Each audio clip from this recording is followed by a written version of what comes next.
അതാ ഉഹദിന്റെ രണാങ്കണത്തിൽ ഉമ്മു ഉമാറ റളിയല്ലാഹു അൻഹാ റസൂലുള്ളാഹി സ്വല്ലല്ലാഹു അലൈഹി വസല്ലം തങ്ങൾക്ക് വേണ്ടി ജീവൻ കൊടുത്തു. മൽതഫത്തു യമീനൻ വലാ ശിമാലാ, ഞാൻ വലത്തോട്ട് തിരിഞ്ഞാലും ഇടത്തോട്ട് തിരിഞ്ഞാലും അവിടെയെല്ലാം ഉമ്മു ഉമാറ എനിക്ക് വേണ്ടി സംരക്ഷണത്തിനുണ്ട്.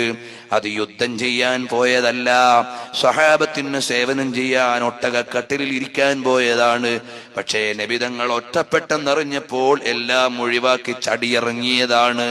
അങ്ങനെ ഉമ്മു ഉമാറ റളിയല്ലാഹു അൻഹയുടെ ജീവിതം ഹബീബായ നബി തങ്ങൾക്ക് വേണ്ടി പണയം വെച്ചിട്ട് ഇബ്നു ഖുംആ എന്ന ധിക്കാരി വലിയൊരു കുന്തം കൊണ്ടുവന്നിട്ട് ബഹുമാനപ്പെട്ട ഉമ്മു ഉമാറയുടെ തോളത്ത് ആഴത്തിലങ്ങ് കുത്തിയപ്പോൾ വേദനിച്ചങ്ങിരുന്നു പോയി. അപ്പൊ നബി തങ്ങൾ ഉമ്മു ഉമാറയുടെ മകനോട് പറഞ്ഞു, മോനെ ഉമ്മാക്ക് വേണ്ട സേവനം ചെയ്തു കൊടുക്കണം.